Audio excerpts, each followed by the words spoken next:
Bon, alors bonjour à tous, donc bienvenue dans ce premier cours de chimie organique. Donc moi c'est Chloé ou Cyclohexane sur le forum, donc je serai une de vos tutrices de chimie cette année. Et donc on va commencer tout de suite avec, le premier cours, de chimie organique. Donc ça c'est le plan, donc d'abord je vais vous présenter un peu la matière. Après je ferai donc, une introduction sur, les molécules organiques, et après on aura structure du carbone, représentation des molécules et la nomenclature. Donc ça, c'est tout ce qu'on va voir, aujourd'hui, enfin dans cette vidéo en tout cas. Donc c'est parti. Donc déjà, je vous présente un peu la matière. Donc le prof, c'est le professeur Azoulay que vous voyez sur cette, magnifique photo. Donc voilà, c'est lui qui s'occupe, donc il est tout seul à s'occuper de la chimie organique. Et donc les tuteurs, c'est nous. Donc on a, donc Chloé, c'est moi, cyclohexane.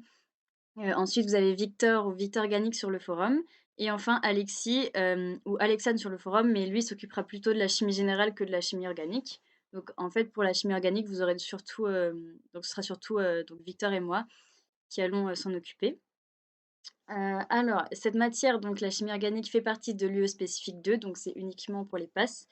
Les LAS n'ont pas de chimie organique. Ça fait partie de l'ECUE 11. Alors je sais pas comment on prononce ça, ECUE je suppose, bon voilà. Donc c'est la 11. Le temps d'épreuve sera de 20 minutes, en comptant donc la chimie organique, la, chimie, qui est l'ex-chimie générale, maintenant ça s'appelle juste chimie, et la biochimie. Donc ça, ce sera 20 minutes d'épreuve.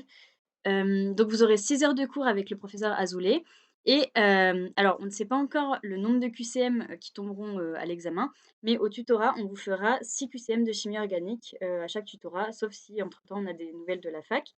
Dans ce cas-là, on s'adaptera, mais pour l'instant, donc c'est prévu 6 QCM, de chimie, organique, à toutes les séances, tutorat.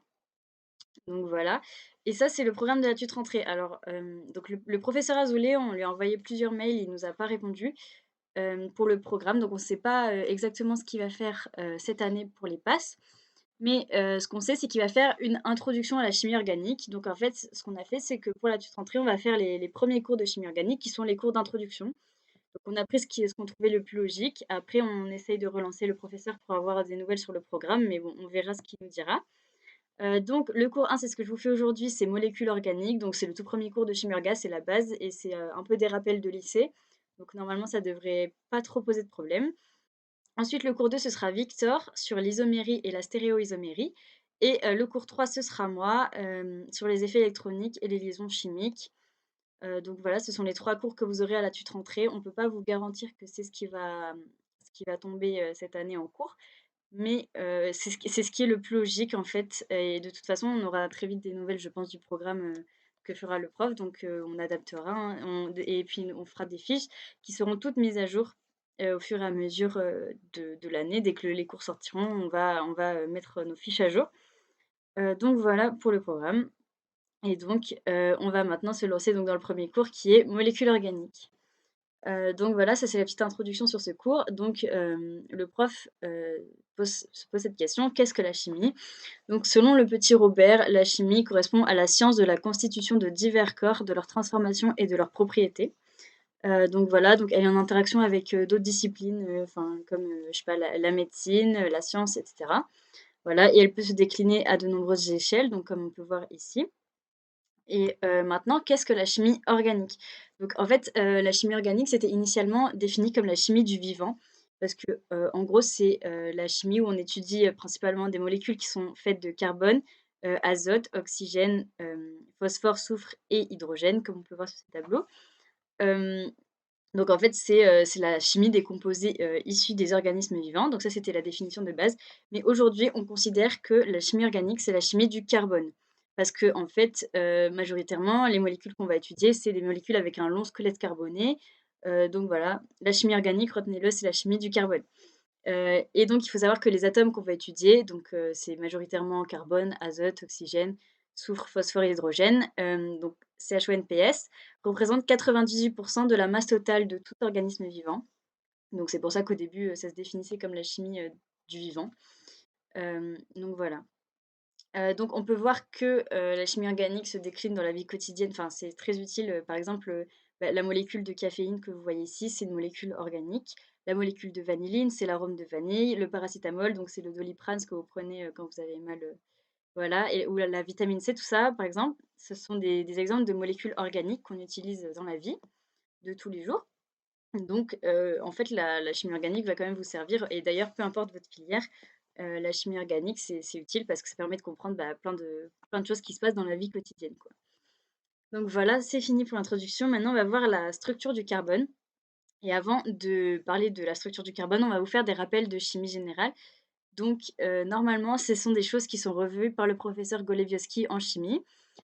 Si jamais ce n'est pas revu, je pense que quand même il va le faire parce que ça fait partie du tout premier cours de chimie. Mais si jamais ce n'est pas revu, bah, vous aurez, les bases au moins, grâce à ce cours. Donc ça vous le savez déjà, c'est la base, du lycée, c'est que les atomes sont constitués d'un noyau où on trouve les nucléons et d'électrons qui gravitent autour, dans des orbitales atomiques. Donc en fait, les orbitales atomiques, vous savez, c'est ce genre de choses.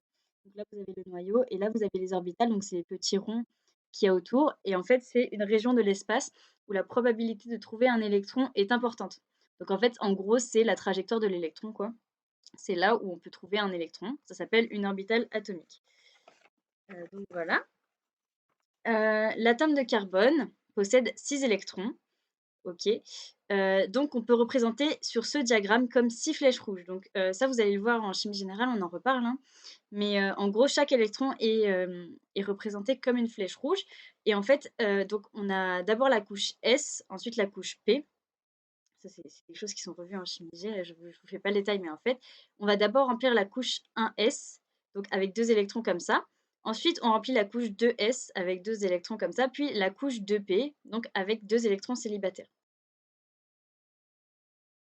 Donc, ce qui se passe, c'est que la configuration électronique à l'état fondamental du carbone, elle s'écrit de la manière suivante. Donc, c'est 1s2, 2s2, 2p2. Alors, pourquoi 1s2, 2s2, 2p2? Parce qu'en gros, donc ça se remplit dans un certain ordre que vous verrez en chimie G, mais en gros, on a 2 électrons sur la couche 1s, donc 1s2. Ensuite, on a 2 électrons sur la couche 2s, donc 2s2, et 2 électrons sur la couche 2p, donc qui sont celui-ci et celui-ci, donc 2p2. Et en fait, ce qui se passe, c'est que la couche S, à chaque fois, on met qu'une seule case. La couche, et donc voilà, là, 1s et 2s, on n'a qu'une seule case. Pour la couche P, on a 3 cases et on doit remplir en fait ces cases. On doit d'abord mettre donc un électron dans chaque case et ensuite si on a d'autres électrons, on met le deuxième pour faire comme ici, une paire. Donc en fait là, vu qu'il nous reste que 2 électrons, on en a mis 2 ici, donc il nous en reste que 2 pour faire 6. Donc on les met séparément. Ce qui donne en fait, alors aussi ce qu'il faut savoir, c'est que pour pouvoir faire des liaisons, on considère que la couche de valence, c'est-à-dire la couche ici qui est la plus éloignée du noyau et la couche la plus proche du noyau, en gros, on la calcule pas, enfin on l'oublie. Donc ici, en fait, la couche de valence, c'est la deuxième parce que, donc la première est celle qui est la plus proche du noyau et la deuxième est la couche de valence. Donc en fait, sur la deuxième couche du carbone, donc 2s et 2p, on a, donc ici 2 électrons qui sont appareillés ensemble, dans l'orbital s, donc ça fera un doublet non liant et ici, on en a 2 qui sont tout seuls et donc ça fera 2 électrons célibataires qui pourront former des liaisons. Donc ce qu'on a, c'est qu'en théorie, le carbone peut former 2 liaisons et un doublet non liant. Donc comme on voyait ici, vu qu'il y a que 2, enfin il y a 2 électrons célibataires, donc qui peuvent faire 2 liaisons et ici, ils sont ensemble, ça fait un doublet non liant. Ils sont reliés, donc ça fait un doublet non liant. Donc ça, c'est ce que, le carbone forme en théorie, mais en fait, vous voyez jamais ça normalement dans les cours de chimie. On voit qu'un carbone, ça fait 4 liaisons, ça a pas un doublet non liant. En fait, en pratique, ce qui se passe, bon, c'est un phénomène qui n'est pas expliqué par le prof, mais il y a une réhybridation orbitalaire, ce qui fait qu'en fait, ici, le doublet non liant se casse. Donc ici, vous vous souvenez, il y avait 2 flèches, maintenant il n'y en a plus qu'une parce qu'en fait, elle est passée ici. Le doublet non liant s'est cassé et est venu ici. Donc ce qui fait qu'on a, ici 4 électrons célibataires et donc en fait, en pratique, le carbone forme, 4 liaisons. Donc voilà, ça c'est on verra toujours des carbones qui forment 4 liaisons. Oubliez le carbone qui fait un doublet non liant et 2 liaisons, ça c'est en théorie, mais en pratique, c'est 4 liaisons. Donc maintenant qu'on a ça, on peut expliquer les états d'hybridation du carbone. Donc on a d'abord l'hybridation sp3. Donc ça, c'est ce que je viens d'expliquer en fait. Donc ça concerne les alcanes. Donc un alcane, c'est un carbone, qui ne fait pas de double ou triple liaison, qui fait que des liaisons simples. Hem, donc en fait, la sp3, on va avoir un électron dans la S et 3 électrons dans le P, d'où S et P3, donc parce qu'il y a 3 électrons dans la P et un seul dans la S. Donc en fait, c'est un carbone qui fait 4 liaisons. Il a 4 électrons célibataires, voilà, et en fait, avec la réhybridation orbitalaire, on a 4 orbitales hybrides sp3. On n'a pas une S et 3 P, on a 4 hybrides sp3. C'est pour ça que, il fera 4 liaisons de même énergie. Donc voilà, ça fera une géométrie tétraédrique, hein, vous le savez. Ça, c'est par exemple, c'est l'exemple du méthane. Donc ici, on a un carbone et 4 hydrogènes, ça fait un tétraèdre. Et la VSEPR, ça, c'est aussi quelque chose qu'on revoit en chimie générale, est de type AX4. Donc ça veut dire qu'en gros, l'atome est relié à 4 éléments différents. Voilà, et donc ça fait un tétraèdre. Donc voilà, former 4 liaisons simples. Les liaisons simples, on les appellera aussi sigma, en opposition aux liaisons pi qu'on va voir juste après. Donc ça, c'était le premier état d'hybridation. On peut aussi avoir une hybridation sp2. Donc c'est quoi sp2? C'est qu'en fait, donc, on a toujours notre doublet non liant qui s'est cassé, nos 4 électrons célibataires. Mais là, il y a seulement 3 électrons qui vont se réhybrider ensemble. Donc un S et 2 P, d'où le S et P2. Donc ça fera 3 orbitales hybrides sp2 et une qui va rester juste P, donc qui va rester P pur. Et en fait, à quoi ça va servir? La P pure, ça va servir donc à former une liaison pi, donc qui n'est pas une liaison sigma, c'est autre chose. Et en fait, ça va servir à former des alcènes, donc des carbones avec une double liaison. Donc ici, c'est l'éthène, c'est une molécule qui est un alcène. Donc en fait, on a 2 carbones reliés par une double liaison et des hydrogènes ici. Donc en fait, dans ce cas-là, on a formé un alcène parce qu'on a gardé une P pure.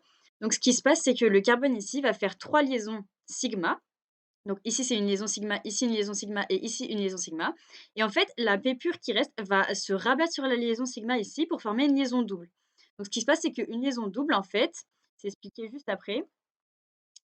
Donc c'est formé de une liaison sigma et une liaison pi. Et en fait, ça va former la liaison double. Donc parce que, enfin, c'est comme ça. Donc une liaison pi, la définition, c'est recouvrement latéral d'une orbitale atomique P pure. Donc c'est ce qu'on a vu, hein, c'est celle-là qui ne s'est pas hybridée avec les autres, c'est une P pure. Elle va recouvrir latéralement, la liaison sigma. Ça va créer un nuage d'électrons autour de la liaison simple et donc ça va former une liaison double.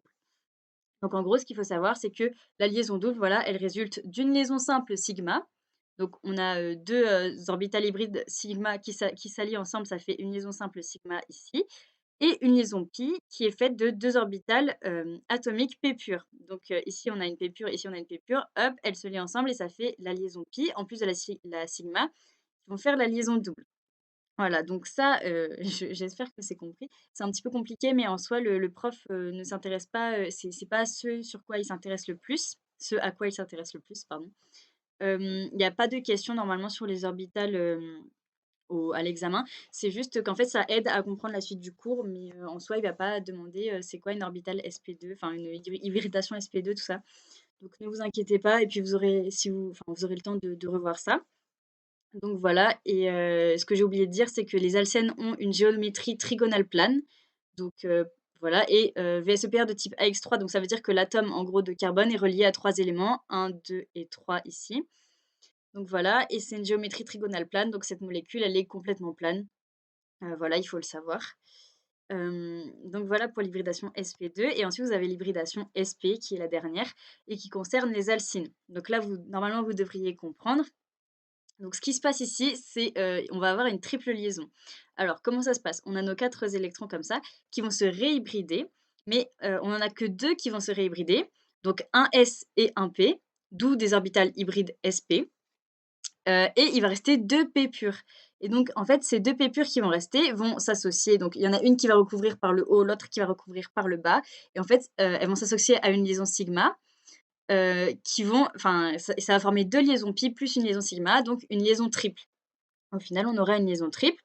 Voilà et donc ça, c'est un rappel important que dit le prof, c'est que les liaisons sigma et pi ne sont pas du tout équivalentes entre elles en termes de forme, d'énergie et de propriétés. Parce qu'en fait, les orbitales hybrides là, elles se sont hybridées ensemble, donc elles ont la même énergie, les mêmes propriétés et cetera. Donc les 2 liaisons sigma qui seront formées par les orbitales hybrides seront de même énergie et auront les mêmes propriétés. Par contre, les P purs ici n'ont pas la même énergie que les SP. Donc en fait, elles auront, enfin, des énergies différentes, donc c'est pas du tout équivalent. Voilà, c'est ça que le prof voulait dire et donc de quoi résulte une, triple liaison? Donc c'est une liaison simple sigma, donc c'est là en noir, représenté en noir, ils vont se lier ensemble. Donc c'est 2 orbitales hybrides sp qui vont se mettre ensemble, ça va faire une liaison simple sigma et ensuite on va avoir 2 liaisons pi à partir de donc la paire rouge ici qui va se lier ensemble, faire une liaison pi et la paire bleue ici qui va faire une liaison pi et voilà et ça fait donc, une liaison sigma et 2 pi, donc ce qui fait une liaison triple. Voilà, donc ça c'est tout pour la structure du carbone. Donc c'est voilà, si vous avez des questions, n'hésitez pas à les poster sur le forum, bien sûr, on sera ravis d'y répondre. C'est un peu compliqué, mais comme je l'ai dit, le prof ne pose pas forcément de questions sur ça. Donc voilà et s'il y a besoin, on vous réexpliquera, il y a pas de souci. Vous pouvez poser des questions aussi pendant les lives. On fera des lives, où, on répondra à toutes vos questions. Donc voilà. Alors deuxième partie maintenant, c'est la représentation des molécules. Donc ça aussi c'est vu enfin, pour le coup l'hybridation et tout, c'est pas vu au lycée, mais ça c'est vu au lycée. Donc d'abord on a les formules planes. Donc la formule brute, vous connaissez, hein, c'est en gros on représente juste les éléments, qu'il y a dans la molécule, voilà la composition élémentaire. La formule semi-développée donc, elle laisse apparaître le squelette carboné, et les fonctions chimiques et donc en gros c'est juste les hydrogènes qui ne sont pas, étalés sur la feuille quoi. La formule développée plane, donc là on représente tout. On représente les carbones, les hydrogènes, toutes les liaisons et on peut représenter aussi les doublés non liants. Donc on appelle ça la représentation de Lewis. Voilà et enfin la formule topologique. Donc en fait, pour la formule topologique, on dessine le squelette carboné sous forme d'une ligne brisée. Hem, voilà et seules les liaisons hydrogène fonctionnelles, donc par exemple ici on a une fonction alcool OH. Donc c'est là l'hydrogène est représenté, mais sinon les autres hydrogènes ne sont même pas représentés et les carbones, c'est, une ligne brisée. Donc aussi j'ai oublié de préciser, tout ça c'est la même molécule, donc c'est la molécule d'éthanol qui est représentée, sous 4 formes différentes, mais en fait c'est la même molécule. Voilà, bon ça vous devez connaître, c'est appris au lycée normalement.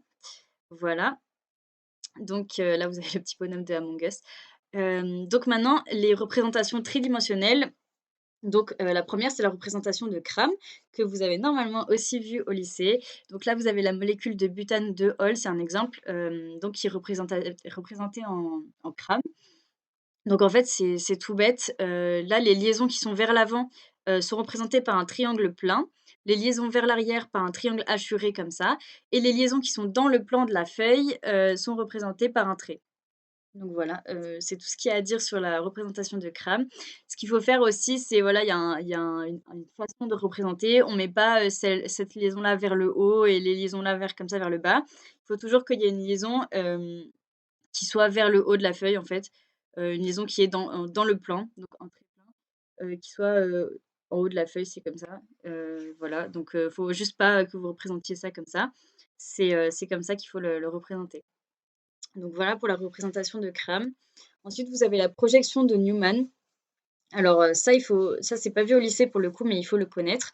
Donc en fait, vous avez par exemple ici une molécule, je sais pas quelle molécule c'est, mais enfin voilà, c'est une molécule un peu complexe. Vous avez donc en fait, vous faites comme si vous avez votre œil ici et vous regardez par l'axe C2, C3. Donc en fait, vous avez votre C2 là et votre C3 là et vous faites comme si vous le regardiez comme ça. Je sais pas si on voit, comme ça. Ce qui fait qu'en fait, le carbone 2, c'est ce point-là qui va être représenté. Donc vous voyez qu'en haut, il est relié à un CHO. Donc en fait, on va mettre un trait vers le haut, on va mettre CHO. Ensuite, donc vers vous, vous voyez là en représentation de crame que vers vous, il y a un alcool. Donc en fait, vous faites comme si vous tourniez, pour regarder la liaison, dans l'axe C2C3 et donc du coup, l'alcool se retrouve à droite et ensuite vers l'arrière, vous avez un hydrogène et donc l'hydrogène se retrouve vers la gauche, voilà. Donc ça, c'est en gros le C2, c'est le point au milieu et vous avez ces 3 liaisons qui sont comme ça et ensuite, le C3, donc le carbone 3 de derrière, c'est représenté par le rond ici. Donc le rond là, c'est le carbone 3. Donc le carbone 3, il est relié en haut et en avant par un alcool, OH. Donc ici, vous allez représenter en haut à droite l'alcool.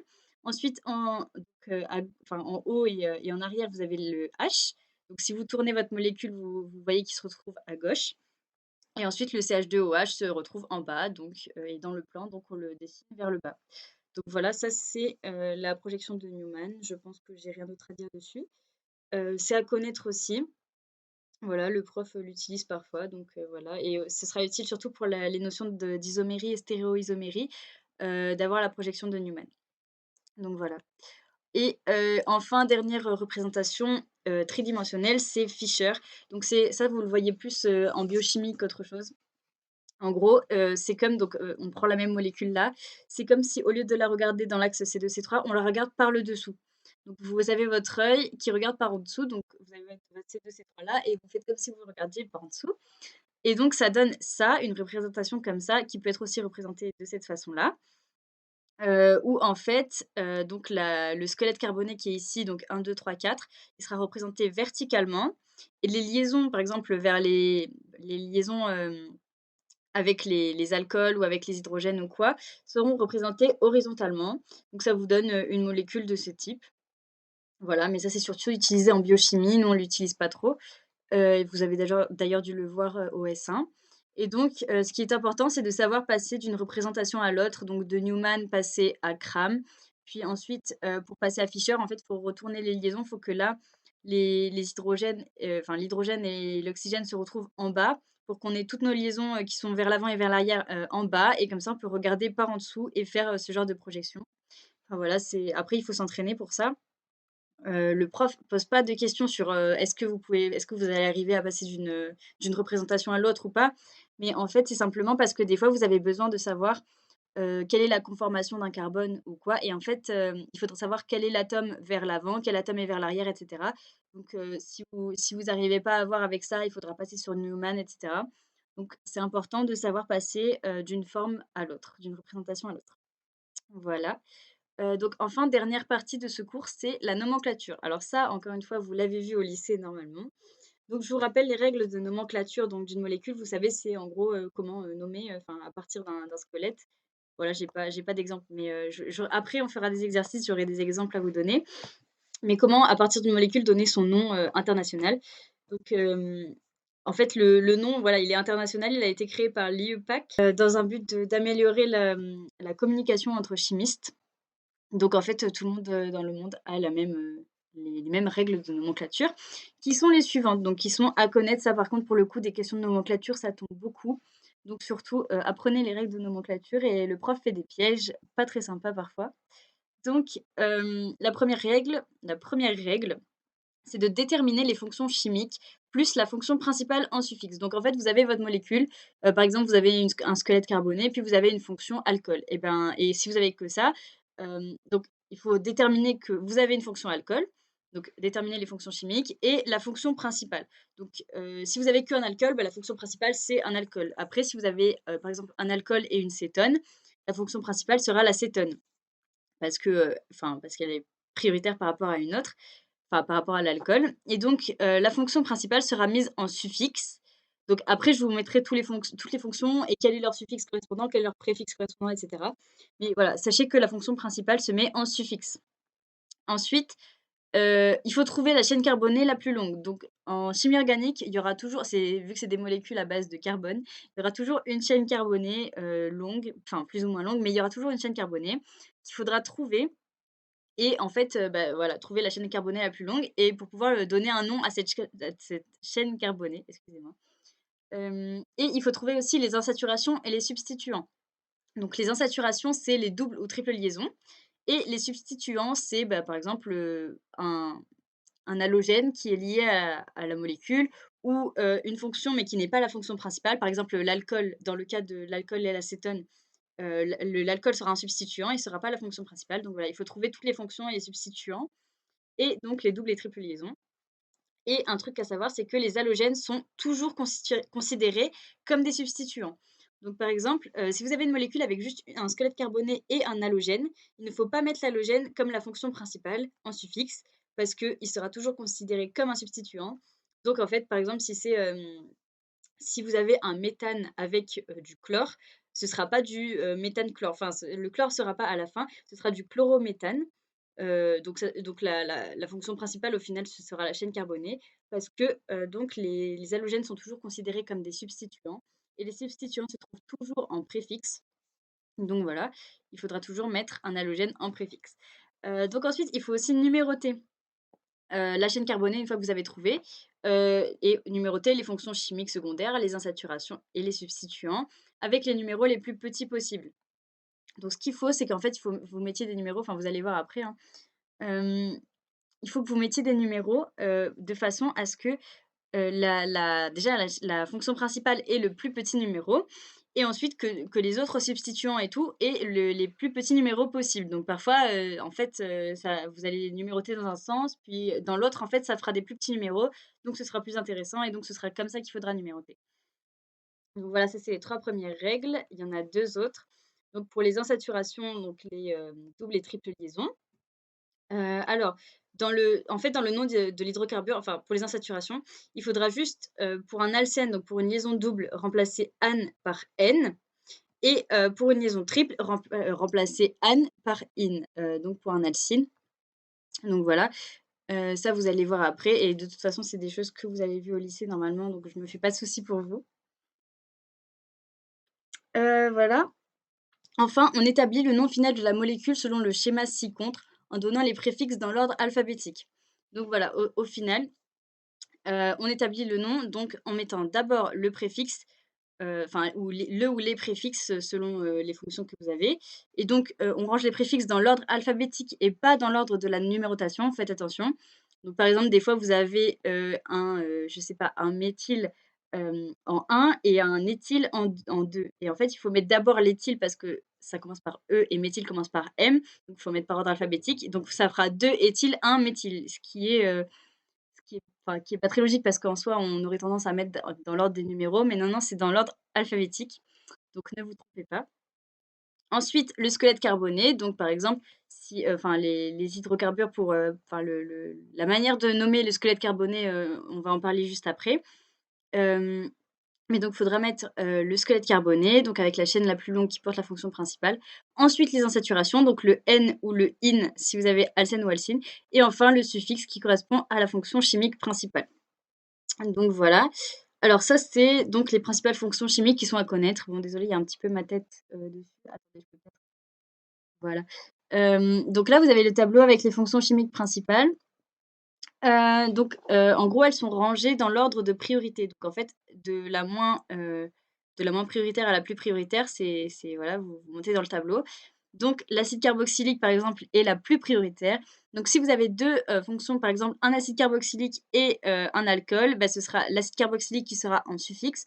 Donc il faudra mettre, OIC à la fin et l'alcool sera en préfixe, donc il faudra mettre hydroxy, dans le nom de la molécule au début. Donc voilà. Je vais remettre, ma petite tête, voilà. Attendez, c'était plus haut que ça. Bon voilà. Hem oui, donc les fonctions chimiques, ça c'est la définition d'une fonction chimique que le prof donne. C'est un ensemble de propriétés portées par un atome ou un groupe structuré d'atomes. Donc voilà.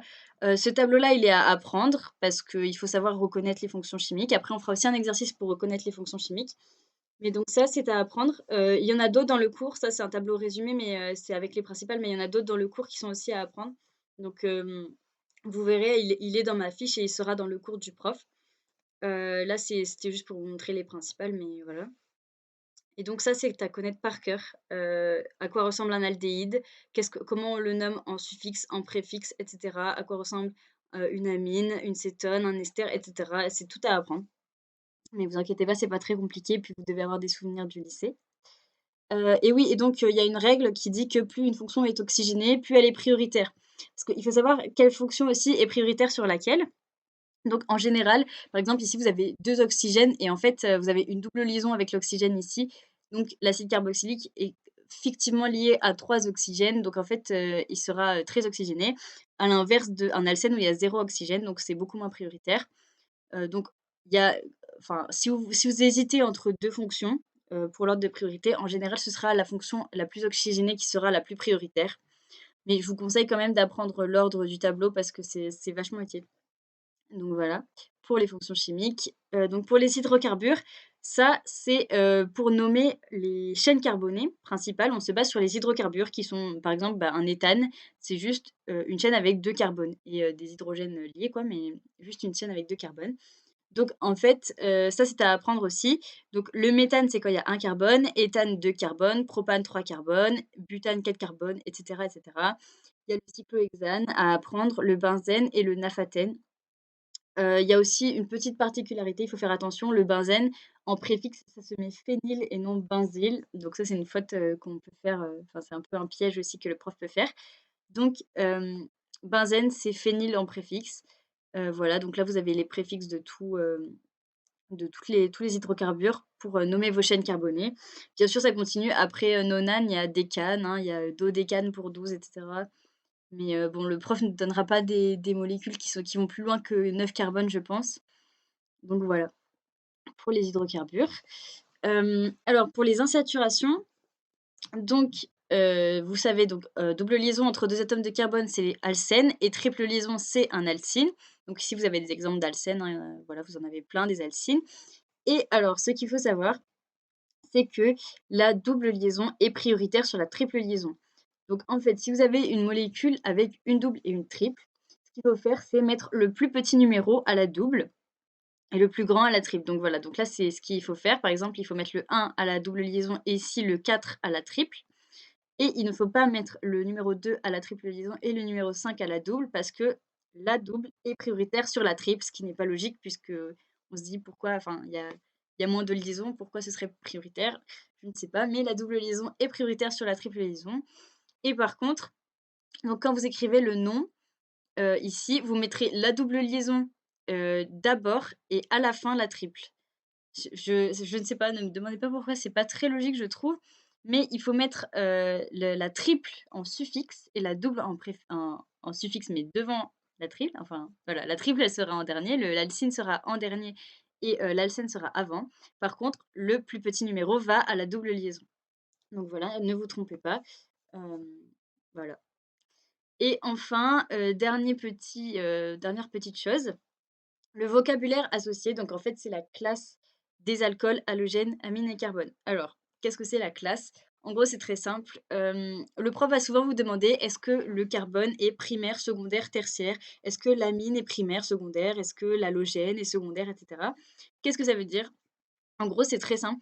Donc, je vais commencer par les amines. Donc, en fait, une amine primaire, c'est une amine qui est liée à un carbone. Donc ici, vous avez une amine qui est liée à un seul carbone et enfin à une seule chaîne carbonée, enfin on s'en fout, c'est juste, le nombre de carbone à laquelle elle est liée. Une amine secondaire, donc par exemple celle-ci, est liée à 2 carbones, donc un ici et un là. Et une amine tertiaire est liée à 3 carbones, tout simplement. Donc si vous voyez une amine qui est liée à 2 carbones, c'est une amine secondaire. C'est aussi simple que ça. Voilà, et c'est pareil pour le carbone.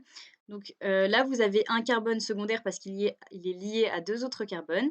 Ici, un carbone quaternaire parce qu'il est lié à 4 autres carbones, donc un ici, un là et un là, donc quaternaire. Ici, il est tertiaire parce qu'il est lié à un, 2 et 3 carbones. Et ici, il est primaire parce qu'il est lié à un seul carbone. Donc voilà, c'est juste ça la classe du carbone. Donc tous les ans, le prof met une question, la molécule possède une amine secondaire ou un alcool tertiaire, et cetera. Et il faut juste savoir, donc là, pour les amines et les carbones, à combien de carbone c'est lié. Pour les alcools et les halogènes, c'est différent. En fait, un alcool primaire ou un halogène primaire, c'est un alcool ou un halogène qui est lié à un carbone primaire. Alors attendez, donc en gros, cet alcool, il est lié à ce carbone-là et ce carbone-là est primaire parce qu'il est lié à un seul carbone. Donc l'alcool est primaire. Pareil pour cette halogénure, donc c'est un brome. Si il est lié à, il est lié à ce carbone-là, et ce carbone-là est lié à un seul autre carbone, donc c'est un carbone primaire, donc l'halogène est primaire. Donc là, ici, pour, l'alcool secondaire, donc vous avez votre alcool qui est lié à un carbone lié à 2 autres carbones. Donc le carbone ici est secondaire, donc l'alcool est secondaire. Là, le chlore est lié à un carbone qui est lui-même lié à 2 carbones, donc le chlore est secondaire, et cetera. Là, il est tertiaire parce que son carbone est lui-même lié à 3 carbones. Et pareil, là, c'est tertiaire. Donc voilà, en gros, pour les amines et les carbones, c'est à combien de carbones ils sont eux-mêmes liés. Et pour les alcools les alcools et les halogènes, excusez-moi, hem, c'est en fait, est-ce qu'ils se trouvent sur un carbone primaire, un carbone secondaire, un carbone tertiaire, pour connaître leur classe. Donc voilà pour le vocabulaire associé. Donc c'est déjà la fin du cours. Là, j'ai tout dit, ce que j'avais à dire. Donc maintenant, on a des exercices que je vous ai préparés. Alors normalement, on fait les exercices en live et je vous demande, quelles réponses vous avez mis et cetera. Mais du coup, là, on va pas pouvoir faire ça en live. Donc ce que je vous propose, c'est de mettre, en pause à chaque fois que vous voyez ce signe et en fait, vous faites l'exercice et une fois que vous avez fini, vous enlevez la pause comme ça je corrige. Donc là, le but c'est d'identifier les fonctions chimiques. Donc vous avez une en jaune ici, une en rouge, une en vert, une en, violet et une en bleu. Donc ce que je vous propose, c'est de mettre pause, de nommer toutes les fonctions chimiques et une fois que vous avez tous les noms, vous remettez la vidéo et je vous fais la correction. Donc allez-y, mettez sur pause. Voilà, je vais laisser 3 secondes. OK. Bon, bah, du coup, je vais directement passer à la correction. Donc, pour cette molécule, hop, voici les fonctions qu'il y avait. Donc la rouge, c'est un alcool, OH, c'est un alcool, voilà, tout simple. La jaune, c'est une amide. Donc qu'est-ce que c'est une amide? En gros, c'est, on a une double liaison oxygène et un N. Donc en fait, ça ressemble à un acide carboxylique, avec la double liaison, O puis, le OH ici. Sauf qu'à la place du OH, enfin à la place d'un alcool, c'est un N, c'est un azote, voilà, pardon. Donc la jaune, c'est une amide. Ensuite, la bleue, c'est une cétone. Donc attention à ne pas confondre avec aldéhyde qui correspond à comme une cétone en fait, mais en fin de chaîne. Donc est-ce qu'on a un aldéhyde? Je crois qu'on en a même pas. Bon, on n'a pas d'aldéhyde, mais donc ça, c'est une cétone. Aldéhyde, ce serait en gros, on a une double liaison avec un O, mais à toute fin de la chaîne, par exemple ici. Donc ça, c'est une cétone. Ensuite, la verte, c'est un ester. Donc pareil qu'un acide carboxylique, la double liaison O, puis, la liaison vers le O là. Sauf qu'au lieu d'avoir OH, on a tout simplement, une autre chaîne qui se continue là et donc c'est pas un acide carboxylique, c'est un ester. Et violet, alors un peu plus compliqué et je pense que ça n'a jamais été demandé par le prof au concours, mais c'est un éther. Donc, qu'est-ce que c'est un éther? C'est tout simplement un oxygène qui est lié, en fait, qui est lié d'un côté à, une chaîne carbonée et de l'autre côté à une chaîne carbonée. Donc c'est juste un oxygène qui fait 2 liaisons avec des carbones. Voilà, donc ça, c'est un éther. Donc, bravo à vous si vous avez trouvé toutes les réponses. Je vais passer au deuxième exercice. Donc là, maintenant, ce sera que, savoir nommer des molécules. Donc ça, c'est des questions de nomenclature maintenant. Donc, vous avez cette molécule. Voilà, donc là, bon, c'est la plus simple, hein. Après ça se complique un peu, mais voilà.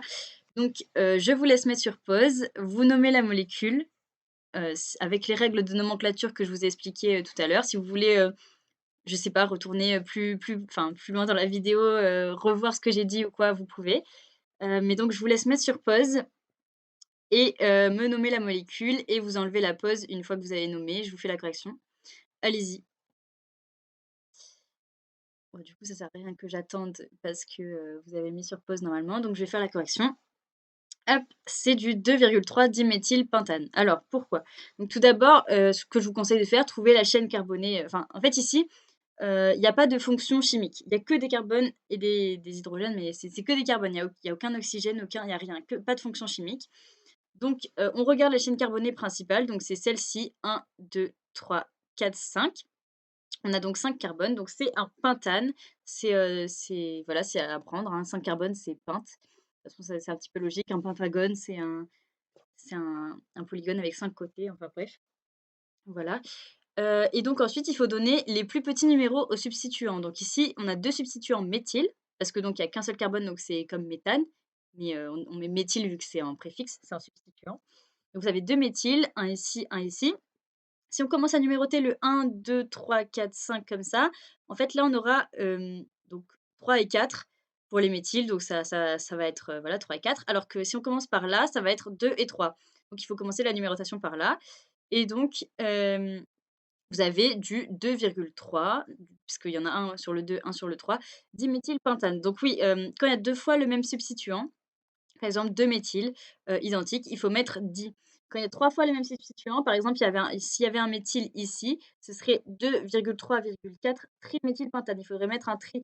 Après c'est, tétraméthyle et cetera. Après le prof ne mettra pas plus que tétra, je pense, parce que je connais même pas, le nom de s'il y a 5 substituants, je ne saurais même pas dire ce que c'est. Mais donc, voilà, si vous avez 2 fois le même substituant, c'est diméthyle. Enfin ou peu importe, ou sinon tri. En général, c'est diméthyl, triméthyle et cetera. Voilà, donc à ne pas oublier le petit di et donc bravo à tous ceux qui avaient trouvé la réponse. Je vous fais tout de suite, une deuxième molécule.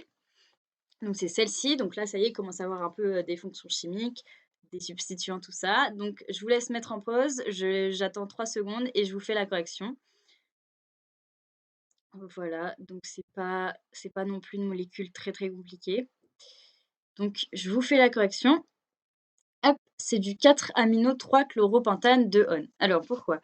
Donc déjà, il faut identifier les fonctions chimiques. Donc là, vous avez une amine, toute simple, un azote. Là, vous avez un chlore, donc c'est un halogène. Les halogènes, c'est, le fluor, le chlore, l'oxygène, l'azote. En fait, c'est ça aussi, ça s'apprend en chimie, générale. Donc il y a toute une liste, de molécules enfin d'atomes, pardon, pas de molécules, d'atomes qui sont les halogènes et donc bah, le chlore en fait partie. Hem, voilà, vous avez ici une cétone parce que donc c'est une double liaison avec un oxygène, dans une chaîne carbonée. Elle est pas au bout de la chaîne, donc c'est une cétone. Donc voilà, vous avez identifié, le reste c'est des carbones. Donc la plus prioritaire, c'est la plus oxygénée et c'est l'acétone, c'est celle qui est le plus haut dans le tableau.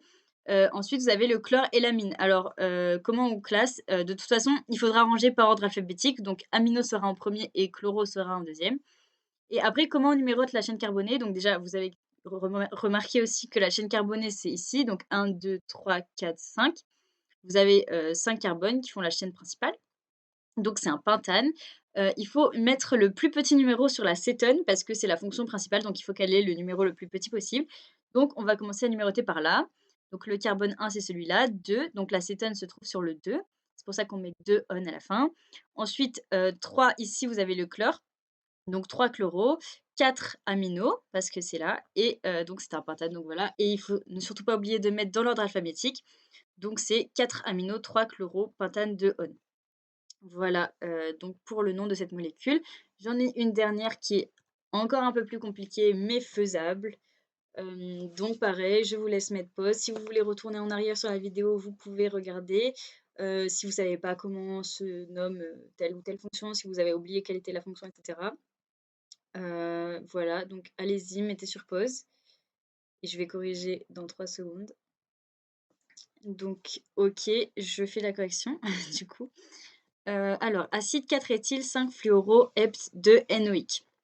Pourquoi? Donc, vous avez remarqué que donc ici, vous avez un fluor qui est aussi un halogène. Après là, c'est des carbones. Vous avez une double liaison là et vous avez, une fonction acide carboxylique. Attention à ne pas confondre cette fonction avec une cétone et un alcool, hein. C'est pas une cétone et un alcool, c'est un acide carboxylique, cette fonction-là. Donc ne vous trompez pas. Donc, pour l'acide carboxylique, il faut mettre au début acide et à la fin oïque. Voilà, c'est à savoir. Ensuite, donc, la chaîne carbonée principale, c'est celle-ci, donc elle fait tout ça. Alors 1, 2, 3, 4, 5, 6, 7, c'est 7 carbones, donc c'est un heptane. C'est pour ça qu'on met hept. Ensuite, ici, vous avez une double liaison. Donc, il faut aussi numéroter, voilà. Alors, il faut que vous numérotiez aussi votre chaîne carbonée de façon à ce que votre fonction principale, qui est ici l'acide carboxylique, ait le plus petit numéro. Donc, en fait, on va mettre le numéro 1 sur ce carbone-là de l'acide carboxylique. Donc, 1, 2. On arrive sur le 2, on a cette double liaison. Donc, on met 2N. Parce que donc c'est une double. Et si c'était une triple, on mettrait 2in, mais là, c'est une double liaison. Donc, on met 2N. Voilà, donc pour la double liaison, il faut toujours mettre le plus petit numéro parce qu'ici, vous avez en fait une double liaison entre le carbone 2 et le carbone 3, mais il faut toujours mettre le 2. Si vous avez, carbone 2 et 3, c'est toujours le plus petit qui est, le numéro ici, donc le 2. Ensuite, on continue 3, 4. Donc là, vous avez un éthyle, c'est-à-dire 2 carbones, une chaîne carbonée de 2 carbones. Donc éthyle, sur le numéro 4, donc 4 éthyle. Ensuite 5, vous avez le fluor. Donc fluoro et 6-7, vous avez rien, enfin des carbones. Donc après vous oubliez pas de ranger par ordre alphabétique, donc ce qui fait acide 4 et éthyle 5 fluoro, hept 2-NOïque. Donc voilà, c'est un peu compliqué, mais c'est comme ça qu'on nomme cette molécule et c'est pour pas se tromper et comme ça on a tous la même nomenclature, dans le monde. Enfin voilà. Donc c'est fini. Voilà, j'ai fini tous mes exercices, donc voici pour ce premier cours qui était pas très long. Ensuite, vous allez donc enchaîner, enfin, peut-être pas tout de suite, mais vous allez avoir le cours sur l'isomérie et la stéréoisomérie. Et moi, je vous retrouve donc pour le cours sur les effets électroniques et les liaisons chimiques. donc qui sont aussi des notions plus ou moins revues, enfin plus ou moins vues en terminale. Donc, vous allez voir, la chimie organique ne sera pas très, très compliquée cette année et surtout, bah, bosser la chimie organique parce que malgré le fait que ça fait partie de lieux spécifiques et que, voilà, c'est une petite matière, c'est toujours, bien d'avoir les points et puis surtout le prof est très gentil.